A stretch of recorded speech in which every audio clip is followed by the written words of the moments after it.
तो चलिए सबसे पहले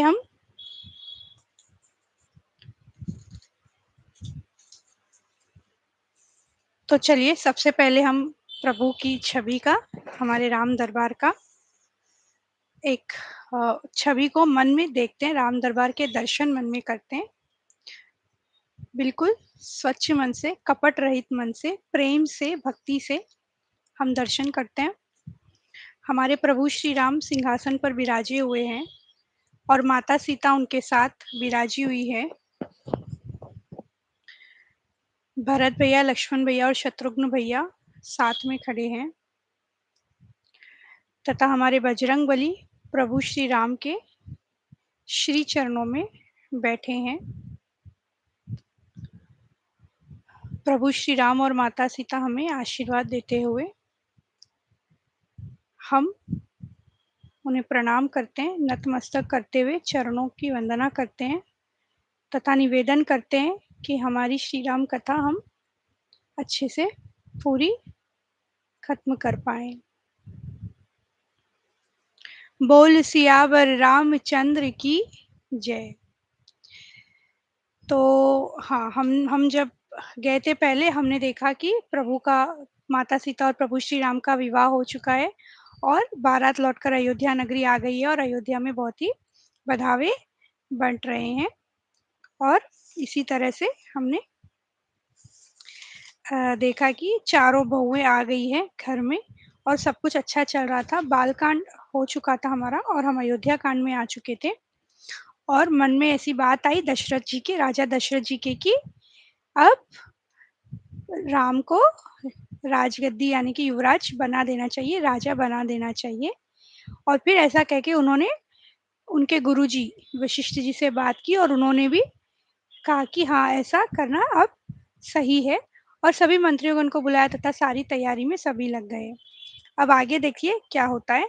जैसे हमने देखा कि जो देवी देवता थे, उन्हें ये बधावे अच्छे नहीं लग रहे थे अयोध्या के, क्योंकि जो होना है वो हो नहीं पाएगा यदि प्रभु श्री राम राजा बन के अयोध्या में ही रह गए। माता सीता और प्रभु श्री राम यदि अयोध्या में रह गए तो फिर रावण का अंत कैसे होगा। इसीलिए इंद्रदेव ने माता सरस्वती जी से वंदना की कि आप किसी की बुद्धि फिराइए तथा ये प्रभु श्री राम को राजगद्दी न मिले, ये यहाँ से वन चले जाएं। और माता सरस्वती गई, जो मंथरा करके कैकेयी की एक दासी थी, उनकी उसकी बुद्धि माता सरस्वती ने फेर दी।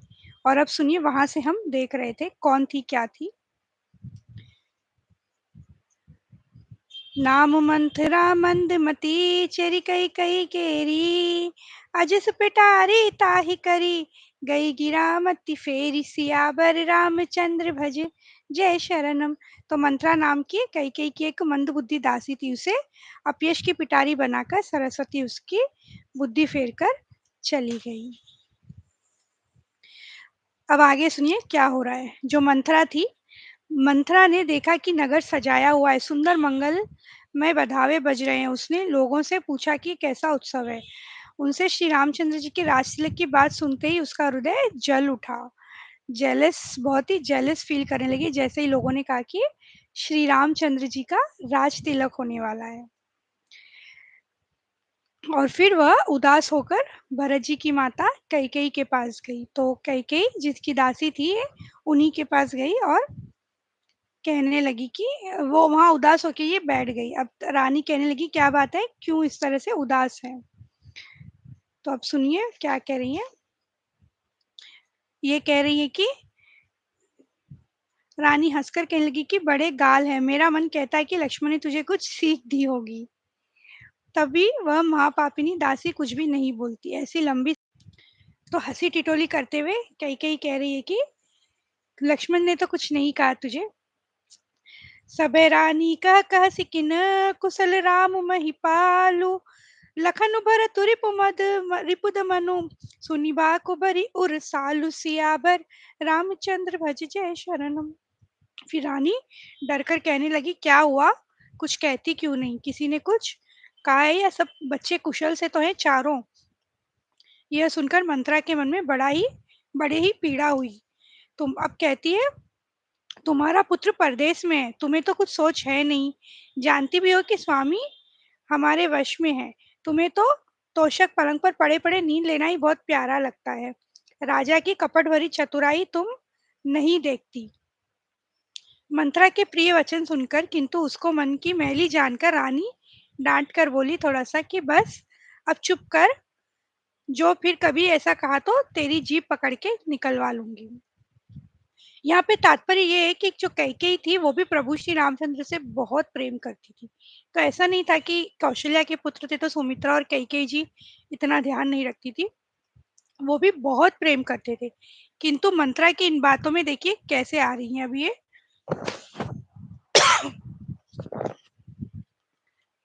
काने खोरे कुबरे कुटिल कुचाली जानी, तिय विशेष पुनि चेरी कही, भरत मातु मुस्कानी सियावर रामचंद्र भज जय शरणम। कानों लंगड़ों और कुबड़ों की कुटिल और कुचाली जानना चाहिए, उस उनमें भी स्त्री और खासकर दासी। इतना कहकर भरत जी की माता कैकेयी मुस्कुराने लगी, मतलब कह रही है कि तू कैसी है। और फिर इस तरह से वो कैकेयी क्रोध करने लगी। जो विधाता कृपा करके जन्म दे तो श्री रामचंद्र पुत्र और सीता बहू हो। श्री राम मुझे प्राणों से भी अधिक प्रिय है, उनके तिलक से तुझे इतना क्षोभ कैसा? तो मुझे तो श्री राम बड़े ही प्यारे हैं और सीता भी बड़ी प्यारी है, तुझे इतनी तकलीफ क्यों हो रही है? भरत सपत तो ही सत्य कहू, परिहरि कपट दुराऊ, हर्ष समय बिसमऊ करसी, कारण मोहि सुनाऊ, सियावर रामचंद्र भज जय शरणम। अब तू ये बता, तुझे भरत की सौगंध की इस हर्ष के समय तू विषाद क्यों कर रही है, मतलब इतना दुख क्यों कर रही है, तू मुझे कारण बता। गूढ़ कपट प्रिय बचन सुनीति, अदर बुद्धि रानी, सुरमाया बस बैरी नहीं, सुहृद जानि पति आनी, सियावर रामचंद्र भज जय शरणम। आधार रहित बुद्धि की स्त्री और देवताओं के माया के वश में होने के कारण रहस्ययुक्त कपट भरे प्रिय वचनों को सुनकर रानी कैकेयी ने बैरिन मंत्रा को अपनी सुहृद जानकर उसका विश्वास कर लिया। इतना कुछ सुनाया, अब थोड़ा सा कैकेयी को विश्वास होने लगा है। बार बार रानी उसे आदर के साथ पूछ रही है, परंतु वो एक ही बात कहती जा रही है कि सुनिए हे रानी, तुमने जो कहा है कि मुझे सीताराम प्रिय और राम को तुम प्रिय हो, तो यह बात सच्ची है, परंतु यह बात पहले थी, वे दिन अब बीत गए हैं। समय फिर जाने पर मित्र भी शत्रु हो जाते हैं। तो कह रही है वो पहले हुआ करता था, अब ऐसा कुछ नहीं है। जब समय आता है तो कभी-कभी ऐसा समय भी आता है कि जो मित्र है वो शत्रु बन जाते हैं, जो फ्रेंड्स है वो आपके दुश्मन भी बन जाते हैं। तुम ही न सोचू सोहग बल, निज बस जान हो राव, मन मलिन मुह मीठ नृप, राउर सरल सुभाव सियाबर रामचंद्र भज जय शरणम। तुमको अपने सुहाग के बल पर कुछ भी सोच नहीं है, राजा को अपने वश में जानती हो, किंतु राजा मन के मैले और मुंह के मीठे, और आपका सीधा स्वभाव है। राजा के भरोसे मत रहिए, वो भी कपटी है, राजा दशरथ ऐसा कह रही है। और राम की माता कौशल्या तो बड़ी चतुर है और बहुत ही गंभीर है, मतलब बहुत तेज है।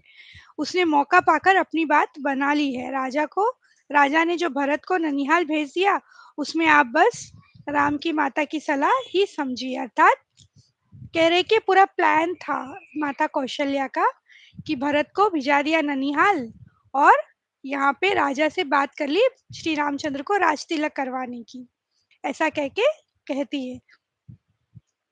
इतना सब कहती जा रही है। रची पची कोटिक कुटिलपन, किन्हे सी कपट प्रबोधु, कैसी कथा सत्य सवती के, जेहि विधि बाढ़ विरोधु सियावर रामचंद्र भज जय शरणम। इस तरह करोड़ों कुटिलपन की बातें गढ़ छोड़कर मंथरा ने कैकेयी को उल्टा सीधा समझा दिया और सैकड़ों सौतों की कहानियां सुना दी। इस प्रकार की किसी प्रकार विरोध ही बढ़े। बहुत सारी स्टोरी सुना दी कि जो सौतन लोग होती है वो इस तरह से प्लानिंग करती है, पहले ही ऐसा वैसा करके उसे इसके मन में सारी बात बिठाई दी। कंद्रुबिन तहि दिन दुखो तुम्हि कौशल्या देव, भरत बंदी ग्रह से यही, लखनु राम के नेब सियाबर रामचंद्र भज जय शरणम। कद्रु ने विंता को दुख दिया था, तुम्हें कौशल्या देगी।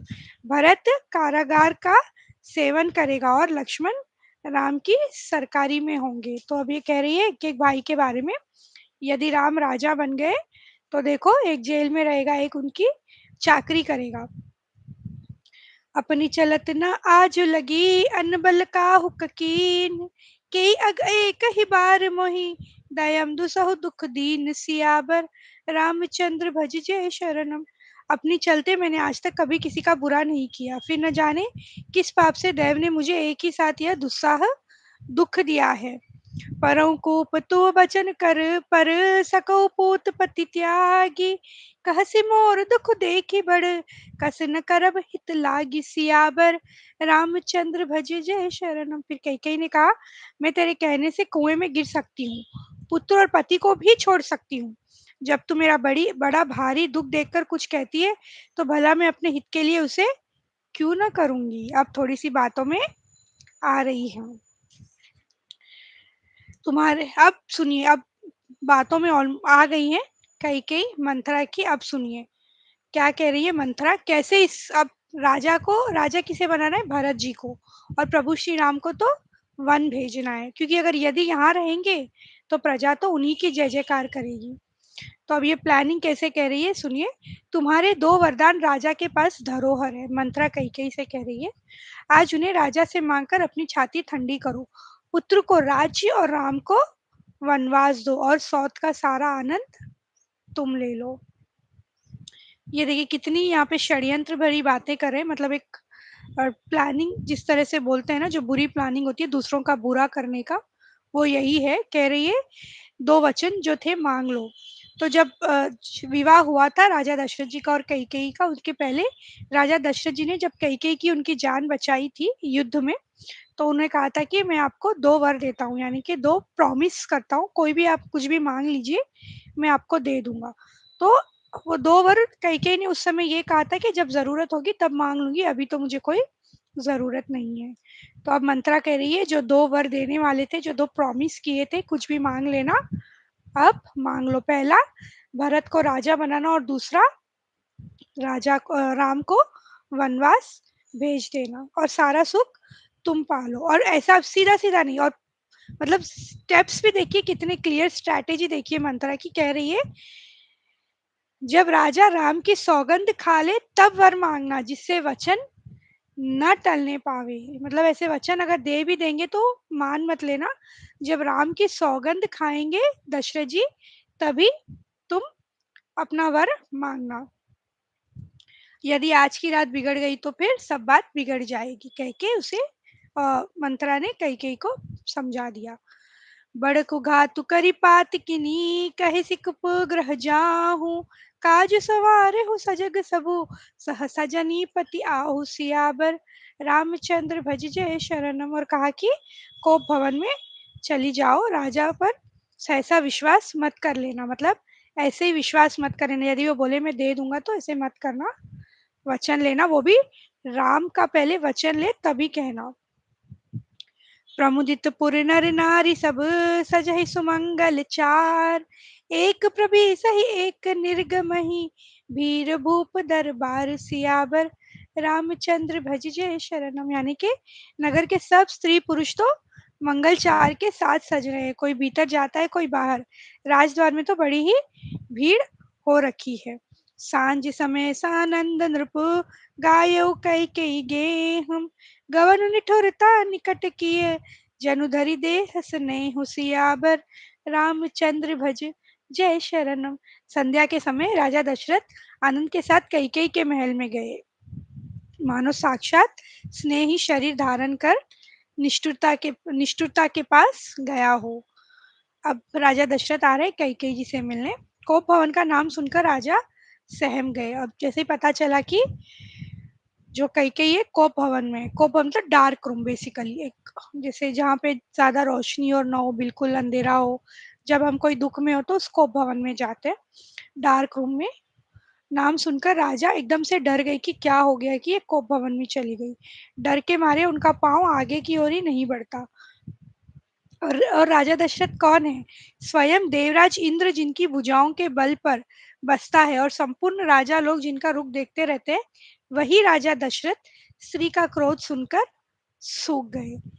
तो समझ में आ गया कि क्रोधित है, मतलब नाराज हैं, रूठी हुई हैं कैकेयी। पर बात क्या है कि कोप भवन में जाना पड़ा और बहुत ही डर गए। कि कहते हैं ना, कोई कितना भी स्ट्रॉन्ग इमोशनल भी बहुत लोग होते हैं जो वीक होते हैं, बाहर से चाहे कितने ही स्ट्रांग हो, फिजिकली हो, पर जो इमोशनली वीक होते हैं वो बहुत जल्दी डर जाते हैं। तो यहाँ पे बिल्कुल मतलब एकदम वो भी सहम से गए कि ऐसा क्या हुआ इतने बड़े राजा रहने के बाद। राजा डरते डरते अपनी प्यारी कैकेयी के पास गए, वो कैकेयी से बड़ा प्रेम करते थे।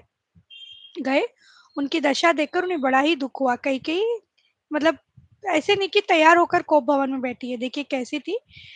कैकेयी जमीन पर पड़ी हुई है, पुराना मोटा कपड़ा पहने हुए, शरीर के नाना आभूषणों को उतार कर फेंक दिया है, मतलब बहुत ही बुरा वेश बनाकर बैठी थी।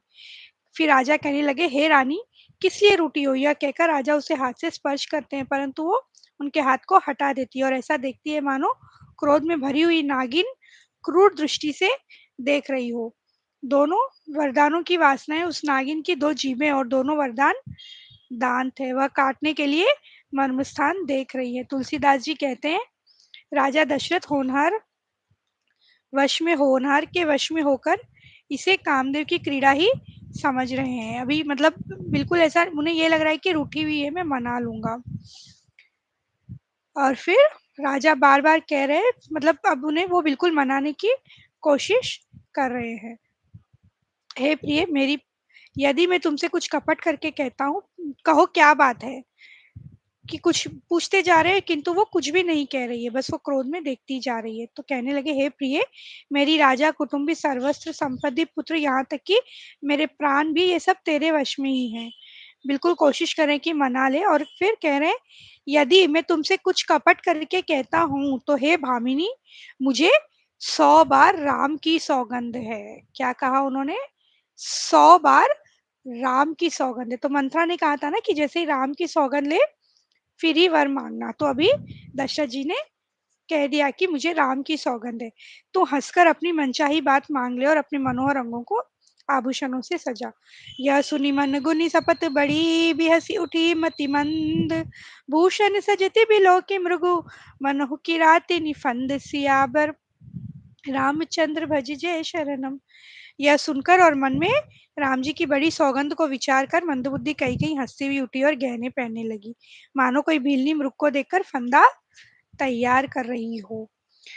मागु मागु पै कहु पिय, कबहु न देहु न लेहु, देन कयो बरदान दुई, तेउ पावत संदेहु, सियाबर रामचंद्र भज जय शरणम। अब कहती है, हे प्रियतम, आप मांग मांग तो कह रहे हैं पर देते लेते कभी कुछ भी नहीं है। आपने 2 वरदान देने की बात कही थी, उनसे उनके भी मिलने में मुझे संदेह लग रहा है। राजा कहने लगा, मैं तुम्हारा मतलब नहीं समझा। अभी कंफर्म नहीं किया है ना, बोला नहीं है कुछ भी। अभी ये देखिए कितनी प्यारी, बहुत ही चौपाई ले लेते हैं। इस पे गाना भी है, बॉलीवुड सॉन्ग भी है। रघुकुल रीत सदा चली आई,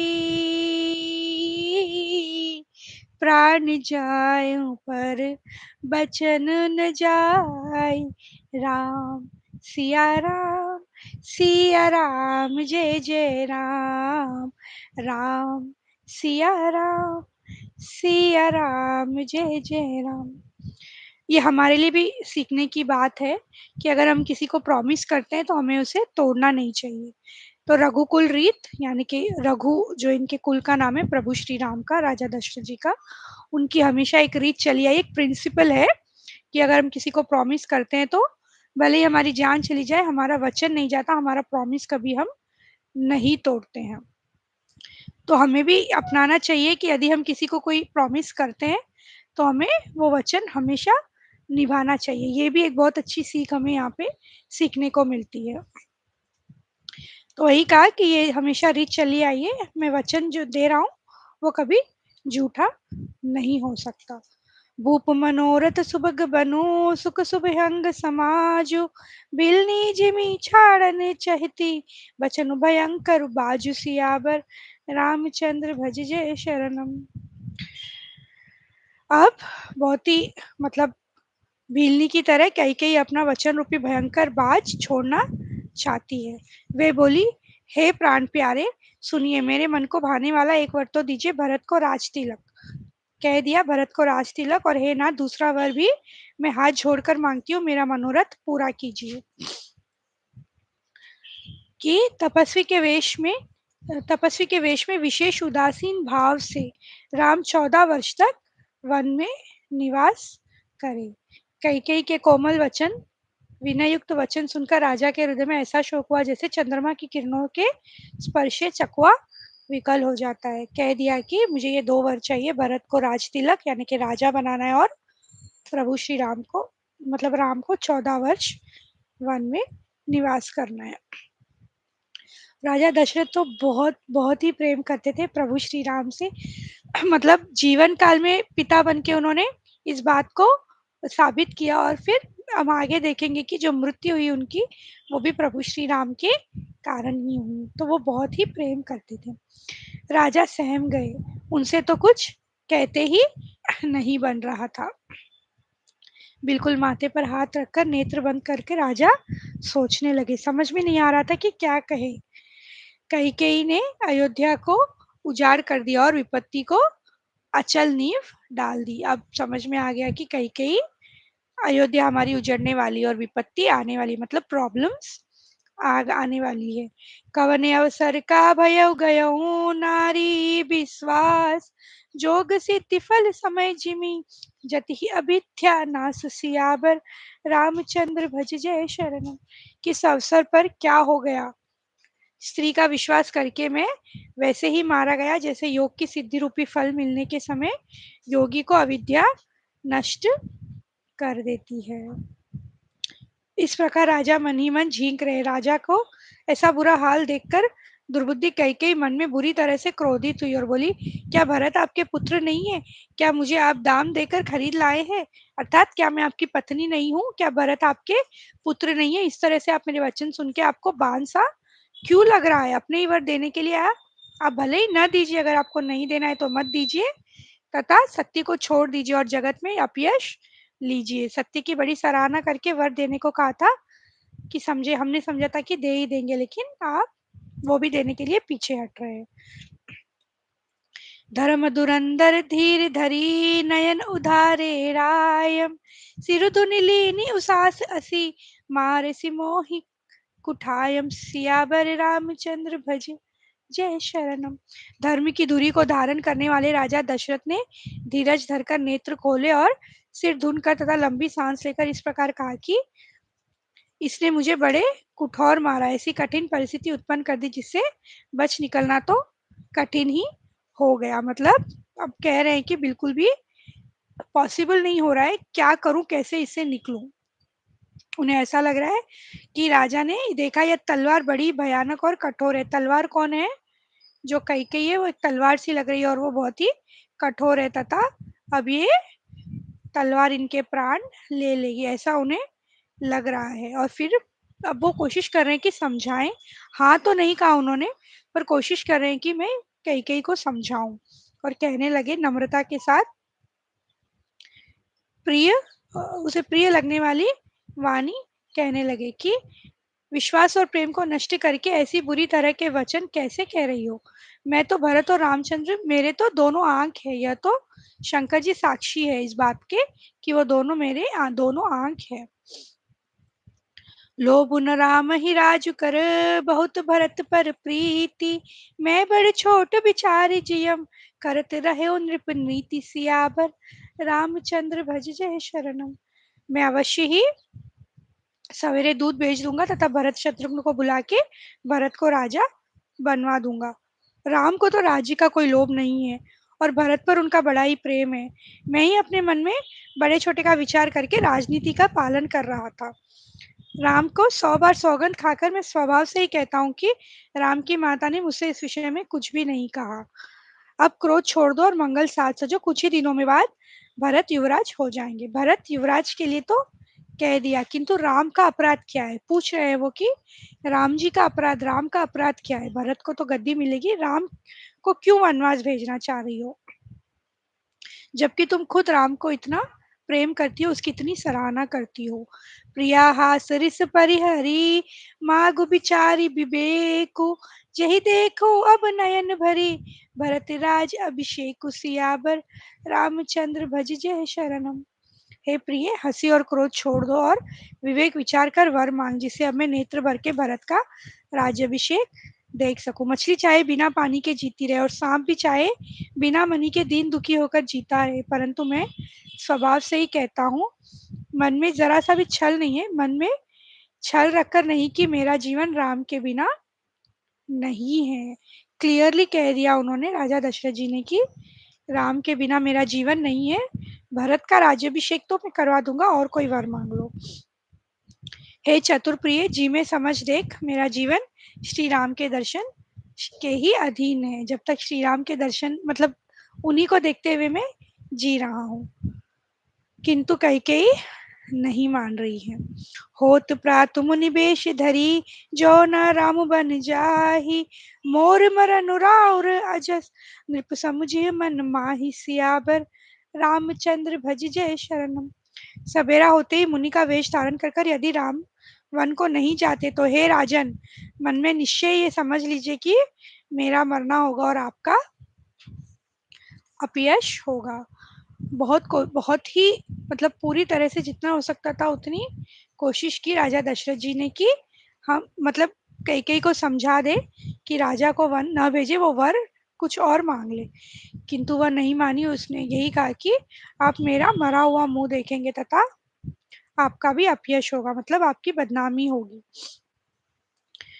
बहुत करने के बाद फिर अब राजा को समझ में आ गया कि बात तो सचमुच में सच है कि स्त्री के बहाने ही मेरी मृत्यु सिर पर नाच रही है। अब ये मान नहीं रही है, तो अब मेरी मृत्यु का समय आ गया, और वो मृत्यु जो है स्त्री का रूप लेके मेरे सामने आ ही गई है। और फिर कह रहे हैं तू मेरा मस्तक मांग ले, किंतु राम को विरह, राम से मुझे दूर मत कर। देखी व्याधि असाध रूप, परे उधर निधु निमात, कहत परम आरत बचन, राम राम रघुनाथ सियावर, रामचंद्र भज जय शरणम। राजा ने देखा कि रोग असाध्य है। असाध्य मतलब अब ये साधारण रोग नहीं है। रोग इन द सेंस जो तकलीफ उनको हो रही है ना, जो कई कई के बोलने पे, ये कोई ये रोग तो असाध्य है। वे तो वे अत्यंत आर्तवाणी से हे राम हाँ रघुनाथ कहते हुए सिर पटक कर जमीन पर गिर पड़े। अब वो बिल्कुल जैसे जमीन पे गिर पड़े और थोड़े से बेहोशी की हालत में ही है। मरम बचन सुनि राव कह, कहु कछु दोष न तोर, लागे तो ही भी साज जिमी, कालु कहावत मोर, सियाबर रामचंद्र भज जय शरणम। कही कही अभी भी यही कह रही है कि पहले आप धैर्य धारण करिए और मुझे मेरा दूसरा वचन भी दीजिए। बिल्कुल वो सुनने के लिए रेडी नहीं है। कैकेयी के मर्मभेदी वचन सुनकर राजा ने कहा कि तू जो चाहे कह, तेरा कुछ भी दोष नहीं है। मेरा काल मुझे मानो पिशाच होकर गया है, वही तुझसे सब यह कहलवा रहा है। केवल तेरा कलंक और मेरा पछतावा मरने पर भी नहीं मिटेगा, यह किसी तरह नहीं जाएगा। तो जैसे अभी देखते हैं ना हम लोग कि आप लोगों ने भी कभी ध्यान दिया होगा, सुमित्रा हम लेडीज का नाम सुनते हैं, कौशल्या भी हम लेडीज का नाम सुनते हैं, कैकेयी किसी ने नहीं सुना होगा। तो ऐसी कहावत है कि जब ऐसा ये संवाद हुआ रामायण में प्रभु श्री राम के जीवन में, तब से लोगों ने कहा कि कोई भी अपनी बेटी का नाम कैकेयी नहीं रखेगा। इसीलिए हम राम श्री राम चरित्र में जितने भी पात्र हैं, हम कहीं ना कहीं किसी न किसी के नाम देखते ही हैं। कहते हैं कि किसी ने अपनी बेटी का नाम कैकेयी नहीं रखा, तो वही कह रहे कि तू कलंकिनी, कलंक लग जाएगा तुझ पे कैकेयी, और ये तेरे मरने पे भी नहीं मिटने वाला है। अरे अभागिनी, फिर तू अंत में पछताएगी। तो चलिए आज का समय यहीं समाप्त होता है। हम जल्दी से हमारी एक चौपाई ले लेते हैं।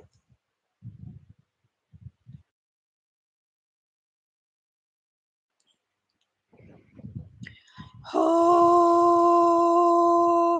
मंगल भवन अमंगल हारी, द्रवहु सुदशरथ अजर बिहारी। राम सिया राम जय जय राम।